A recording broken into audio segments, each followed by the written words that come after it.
அது அண்ணாமலை முழுக்க உண்மை பேசுறதை வச்சுதான் சொல்ல முடியும். நம்ம அவர் இன்னும் முழு உண்மையை சொல்ல மாட்டார். மே 4ஆம் தேதி பேசுங்கிறார். மே 4க்கு அப்புறம் பேசுவோம். அப்பதான் பேசுவேன்னா அப்ப நீங்க இந்த பூடகமாக ஒரு சந்தேகத்தை சில கேள்விகளை உயிரோட்டமா வச்சிருக்கிறது எதுக்காக? இதனால சாபக்கேடுங்கிற வார்த்தை கடுமையான வார்த்தை நான் எடுத்த உடனே சொன்னேன். இவர்களுடைய அழிச்சாட்டியம் இப்படி தொடர்ந்து கொண்டுதான் இருக்கும். பிஜேபியும் காங்கிரசும் ஒன்றுக்கொன்று சளைத்தது அல்ல. இருவரும் ஒரே குட்டையில் ஊறிய மட்டைகள் தான். மாநில தலைமையை எப்படி துச்சமா மதிக்கிறது, ஒரு மாநிலத்தை எவ்வளவு துச்சமா மதித்து இடது காலில் மிதிப்பது.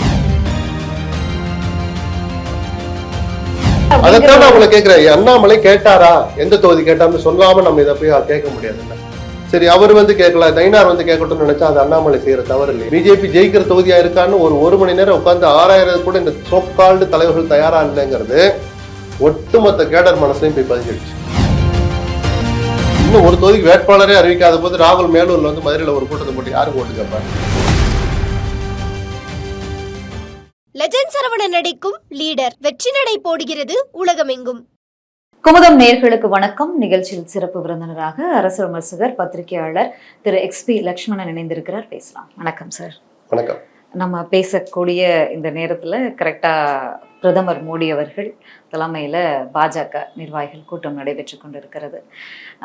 தேர்தல் நெருக்கத்தில் இந்த ஒரு முக்கிய கூட்டம் நடைபெறுது. இதை தாண்டி நேற்றைக்கு வேட்பாளர் பட்டியல் வெளியாகியிருக்கு. பெரிதும் அவருடைய ஆதரவாளர்களால் எதிர்பார்க்கப்பட்ட அண்ணாமலை அவர்களுக்கு சீட் இல்லை, ஒரு பெயர் இல்லை. அதுவும் பல்வேறு விவாதங்களை கிளப்பியிருக்கு.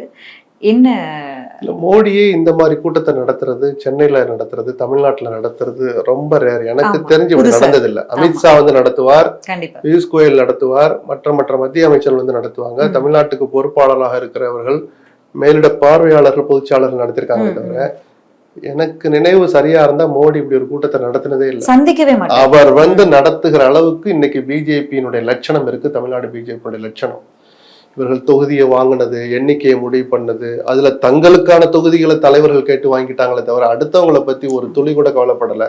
அடுத்தவங்கன்னா அந்த 5 தொகுதியை தாண்டி பிஜேபி ஜெயிக்கிற தொகுதியா இருக்கான்னு ஒரு மணி நேரம் உட்காந்து 6000 கூட இந்த சோக்கால்டு தலைவர்கள் தயாரா இல்லைங்கிறது ஒட்டுமொத்த கேடர் மனசுலையும் போய் பதிஞ்சிடுச்சு. அரசியல்லே இல்லாத, பிஜேபியில் சேராத பிஜேபி அனுதாபிகள்னு ஒரு கூட்டம் இருக்கு. படிச்சவங்க, பிராமணர்கள் அல்லது மோடியை பிடிச்சவங்க, அந்த கொள்கை பிடிச்சவங்க, மோடியினுடைய அரசியல் படிச்சவங்கன்னு பல தளங்கள்ல அது ஒரு கேட்டகரி இருக்காங்கல்ல. அவங்க யாருமே இப்ப அந்த ஆதரவு நிலைப்பாட்டுல இல்ல, அல்லது அப்படி தொடர்ந்து இருக்கணுமாங்கிற கேள்விய அவர்களே பதிவு பண்றாங்க பொதுவெளியில. இதெல்லாம் ஸ்மெல் பண்ணிதான் சரி அதுக்கு ஒரு முற்றுப்புள்ளி வைக்கலான்னு ஒரு வேளை இந்த கூட்டத்தை நடத்துறாங்க. இனிமேல் நடத்தி பிரயோஜனம் இல்லை. ஆல்ரெடி வாங்குற தொகுதியை வாங்கியாச்சு, வேட்பாளர்களே அறிவிச்சிட்டீங்க. அந்த வேட்பாளர் அறிவிப்பு வரைக்கும் அதிருப்தி தொடர்ந்துகிட்டு தான் இருக்கு. ஓரளவு அந்த கசப்புகளுக்கு ஒரு முடிவு பண்ணலாம், அந்த அதிருப்திகளை ஒரு கட்டுக்குள்ள வைக்கலாங்கிறதுடைய ஒரு முயற்சியா தான் இந்த கூட்டத்தை பாக்குறேன். மற்றபடி என்ன வாதிச்சாருன்னு கூட்டம் முடிஞ்சு வெளியே வந்தாதான் சில பேர்த்த நம்ம பேச முடியும். அண்ணாமலை அவர்கள் இல்லாத தேர்தல, அதாவது அண்ணாமலை அவர்களுடைய என்ட்ரிக்கு பிறகு ஒண்ணு ஒரு மாநில தலைவரா இருப்பாரு, போட்டி போடாம இருப்பாரு, தீவிரமா செயல்படுவாரு, முடிவுகள் எடுக்கக்கூடிய இடத்துல இருப்பாரு. இப்போ மாநில தலைவராகவும் இல்ல, எதிர்பார்த்தாங்க அவருடைய ஆதரவாளர்கள், சீட்டும் வழங்கப்படல. இந்த தேர்தல் பாஜகவிற்கு தமிழ்நாட்டுல எப்படி இருக்கும்? நம்ம அது அண்ணாமலை முழுக்க உண்மை பேசுறதை வச்சுதான் சொல்ல முடியும். நம்ம அவர் இன்னும் முழு உண்மையை சொல்ல மாட்டார். மே 4ஆம் தேதி பேசுங்கிறார். வாக்கு எண்ணிக்கை முடிவுகள் வெளியில அந்த மாலை தான் நான் யூகம் பண்றேன். அப்பதான் பேசுவேன்னா அப்ப நீங்க இந்த பூடகமாக ஒரு சந்தேகத்தை, சில கேள்விகளை உயிரோட்டமா வச்சிருக்கிறது எதுக்காக? இது எந்த வகையிலாவது பிஜேபிக்கு பலன் தருமா? பிஜேபி அங்க வகிக்கிற என்டிஏவுக்கு நீங்கள் யாரை முதல்வராக்குவோன்னு திருநெல்வேலியில பூத் கமிட்டி மாநாட்டில் சூளுரைத்தீர்களோ அந்த எடப்பாடி முதல்வராக்குவதற்கு ஒரு துளியாவது அண்ணாமலையினுடைய இந்த பூடகமான பேச்சு உதவுமா? எனக்கு பதில் சொல்லுங்க. ஏன்னா அப்ப அண்ணாமலை தன்னுடைய குமுறலை, தன்னுடைய எரிச்சலை, கோபத்தை இந்த மாதிரியான வார்த்தைகளை வெளிப்படுத்துறான்னு தான் நான் பாக்குறேன். அவரு என்ன உண்மையை சொல்ல மாட்டாருன்னா, நீங்க நிஜமாவே சீட்டு கேட்டீங்களா, போட்டியிடணும்னு உங்களுக்கு எண்ணம் இருந்ததா, என்ன தொகுதி கேட்டீங்க, ஏன் கொடுக்கல? இதைத்தான் 4ஆம் தேதி சொல்றாரு. எங்க சொல்லிருக்காரு? நான் போட்டியிட விரும்பலன்னு கொடுத்துட்டேன் அப்படின்றாரு. அப்ப எதுக்காக அண்ணாமலை போட்டியிடுவாரா, நாங்க மேலிடம் முடிவு செய்யணும், எதுக்கு இந்த கலாட்டா உள்ளிட்டவங்க எதுக்காக சொன்னாங்க? அப்ப தொண்டர்கள் அல்லது அண்ணாமலை நம்பி இருக்கிற லட்சக்கணக்கான அவருடைய ஆதரவாளர்கள் மனசுல எதுக்காக இந்த குழப்பத்தையும் ஒரு எதிர்பார்ப்பையும் ஏற்படுத்தினீங்க? அது பிஜேபிக்கு நல்லதா? நான் நெகட்டிவ் தான். அண்ணாமலை போட்டியிடுவாரா இல்லையா என்பதை மேலிடம் தான் முடிவு செய்யும். பலரும் சொல்லிக்கிறார். பியூஷ் கோயல் நாங்கள் அவரை போட்டியிட சொல்லி வற்புறுத்தி இருக்கிறோம் சொல்லியிருக்கிறாரு. அவர் போட்டியிடவே இல்லைன்னா எதுக்காக வெளியில இதை போட்டு விவாதிக்கிறீங்க? அப்ப எல்லாரும் சேர்ந்து அந்த பிஜேபிக்கு தான் கொள்ளு தோன்றீங்களே தவிர உங்களுடைய சுயநலத்துக்கு தான் அரசியல் பண்றீங்களே தவிர ஒரு பொது பார்வை பாத்தீங்களா அப்படின்னு நிஜமான பிஜேபி தொண்டர்கள் மனசுல எழுற கேள்வி அதிகமாயிட்டு போனதுனாலதான் மோடியினுடைய இந்த கூட்டம்னு நான் திரும்ப அங்க வந்து நிக்கிறேன். மற்றபடி அண்ணாமலை இன்னும் முழுசா அவர் இன்னும் தன்னை முழுமையாக மாற்றிக்கொள்ளவில்லை. இன்னும் பாதி போய் பேசுறார் அல்லது முழு உண்மையை சொல்ல மறுக்கிறார். ஓகே, இல்ல அவர் மீது 1000 விமர்சனங்கள் இருந்தா கூட, இவ்வளவு விமர்சனங்கள் உண்டு இருந்தா கூட இவ்வளவு பேர் கொடுக்கும்போது ஏன் அவர் கொடுக்கல? அதுக்காக அவங்களை கேட்கிறேன், அண்ணாமலை கேட்டாரா, எந்த தொகுதி கேட்டான்னு சொல்லாம நம்ம இதை போய் கேட்க முடியாதுல்ல. சரி, அவர் வந்து கேட்கல, நயினார் வந்து கேட்கட்டும்னு நினைச்சா அது அண்ணாமலை செய்யற தவறு இல்லையா? நீங்க மாநில தலைவர் இருந்து ஒருத்தர் வந்து கேட்கலன்னு நீங்க சீட்டு நீங்களா போய் கொடுப்பீங்களா வீட்டுல போய்? சரி, அவர் தான் கேட்கல. என்ன இருந்தாலும் அவருக்குன்னு ஒரு ஆதரவு தளம் இருக்கு. அண்ணாமலைங்கிற பேருக்காகவே லட்சக்கணக்கான பேர் பிஜேபியில இருக்காங்க. அதை நயினார் புரிஞ்சுக்கிட்டு, ஏங்க நீங்க போட்டிட்டீங்களா, நயினார் போய் கேட்டாரா? போன்லயாவது, நேர்ல போய் கூட கேட்க வேண்டாம். ஏன்னா இவருக்குன்னு ஒரு ஈகோ இருக்கு, தலைவருக்குன்னு ஒரு ஈகோ இருக்கும். கேட்டீங்களா? கேட்கும் போது அண்ணாமலை என்ன பதில் சொன்னார்? இதுல யாருமே உண்மை பேசல, முழு உண்மையை பேசல. அது எந்த வகையிலையும் திரும்ப சொல்றேன், பிஜேபிக்கும் நல்லதல்ல, அந்த அணிக்கும் நல்லதல்ல. இரு தேசிய கட்சிகளுமே மாநில அரசியல குறிப்பா தமிழ்நாட்டை பொறுத்த வரைக்கும் வீக்கா தான் இருக்காங்க. இங்கே மாநில கட்சியா இருக்கக்கூடிய கட்சிகளை நம்பிதான் அவங்க இருக்காங்க. ஆனா கூட தொகுதி பங்கீட்லயும் இவ்வளவு பிரச்சனை, ரெண்டு தரப்புலையுமே வேட்பாளர் அறிவிப்புமே வந்து டெட் எண்ட்ல வந்து 10 நாள் 15 நாள் இருக்கும்போது அறிவிப்பை வெளியிடுறாங்க. அந்த 10-15 நாள் அந்த கேண்டிடேட்ஸ் எவ்வளவு நெருக்கடி, எவ்வளவு அழுத்தத்துக்கு உண்டாயிருப்பாங்க. இவங்கதான் வேட்பாளர்ங்கிறதே கட்சிக்கே 15 நாள் முன்னாடிதான் தெரியும்னா அவங்க என்ன உழைப்பு போடுவாங்க? தேசிய கட்சிகளுக்கே உரிய சாபக்கேடான ஒரு குணம் அதுதான், வேற வழி இல்லை. அப்படியே பழகிட்டாங்க. அந்த அடிமைத்தனத்துக்கு இங்க இருக்கிற மாநில நிர்வாகிகளும் பழகிட்டாங்க. வேற நம்ம இதை சொல்றதுக்கு மேல ஒண்ணும் இல்லையா? பிஜேபியும் இதுக்கு விதிவிலக்கல்ல, காங்கிரஸ், ரெண்டு பேர்ல யாரையும் குற்றம் சொல்றதுக்கு தகுதியே கிடையாது. இருவரும் ஒரே குட்டையில் ஊறிய மட்டைகள் தான். மாநில தலைமையை எப்படி துச்சமா மதிக்கிறது, ஒரு மாநிலத்தை எவ்வளவு துச்சமா மதித்து இடது காலில் மிதிப்பது அப்படின்னு நினைச்சு அமல்படுத்துறதுல பிஜேபியும் காங்கிரஸும் ஒன்றுக்கொன்று சளைத்தது அல்ல. பாஜக கூட முழு கேண்டிடேட் லிஸ்ட் அறிவிச்சிட்டாங்க. காங்கிரஸ்ல இன்னும் ஒரு தொகுதிக்கு அறிவிக்கல, மேலூர் தொகுதி. என்னதான் நடக்குதுங்க? மேலூர்ல 2 கோஷ்டிகளுக்கு இடையில தகராறு நடக்குதுன்னு கேள்விப்பட்டோம். இது நடக்கலைன்னா தான் காங்கிரஸை பத்தி நம்ம ஆச்சரியமா பேசலாம். அது காங்கிரஸ் இல்லையோ அப்படின்னு நமக்கு ஒரு சந்தேகம் வந்திருக்கும். இப்ப இதுதான் நிஜமான காங்கிரஸ்.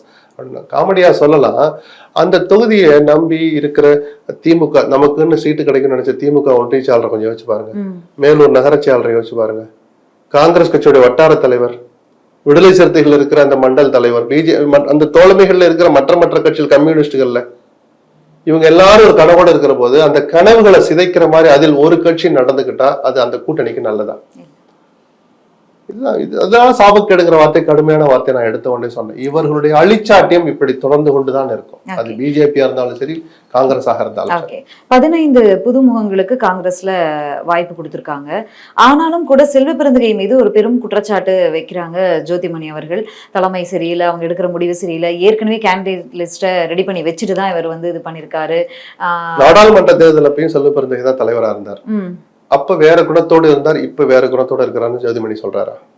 வெளிப்படைத்தன்மை, வேட்பாளர்களை தேர்வு செய்து வைத்துவிட்டு, ஆமா காங்கிரஸுடைய கலாச்சாரம் அப்படிதான்.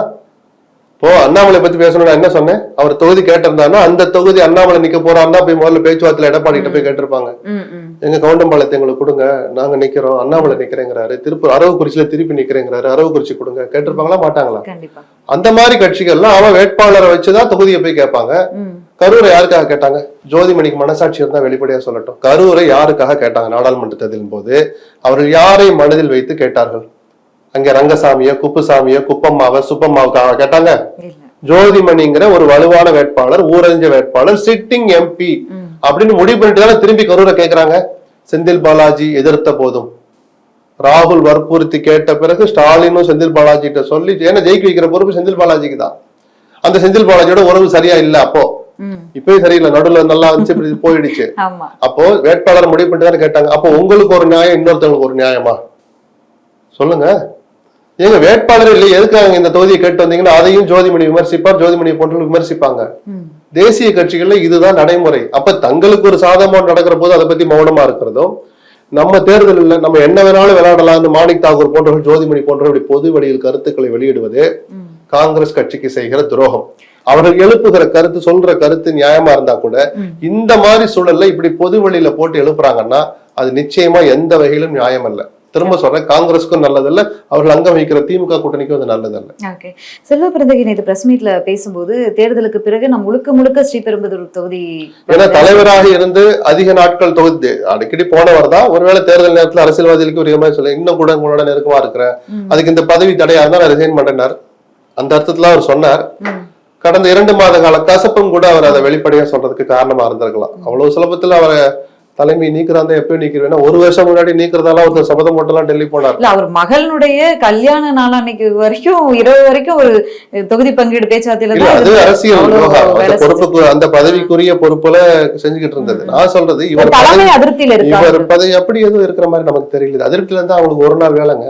இவரை நீக்கிறோம், அவரை நியமிக்கிறோம்னு சொல்றதுக்கு எவ்வளவு நேரம் ஆகும்? 1/2 மணி நேரம் ஒரு டைப் பண்ற வேலை தானே. தூக்கி போட நினைச்சா எப்பயோ தூக்கி போடும். அப்படி தூக்கி போட மாற்றாங்களேங்கிற எரிச்சல் தான் பல பேர் வாயில இருந்து வருது. அதை பத்தி எனக்கு தெரிஞ்ச செல்வ பிறந்தை கவலைப்படுகிற நபர் அல்ல. இன்னும் சொல்ல போனா இவ்வளவு ஒரு குருஷியான டயத்துல சொன்ன விதம் தப்புன்னு நான் சொல்லுவேன். ஏன்னா அது கூட்டணியா ஒரு இடத்துல இருக்கிற போது நாம வெளிப்படுத்துகிற கருத்து எல்லாருமே தாக்கத்தை ஏற்படுத்தும் ஒரு நிமிஷம் யோசிச்சிருக்கலாம். ஆனால் இன்னொரு பார்வை பார்த்தா எந்த காங்கிரஸ் தலைவரும் இப்படி சொன்னதில்லை. பதவியை காப்பாத்துறதுக்காக தான் டெல்லிக்கு ஓடி போயிருக்காங்களே தவிர தூக்கி போட்டு வருவேன்னு சொல்ற தலைவர் நான் ரீசெண்ட் 10 இயர்ஸ்ல பார்த்ததில்லை.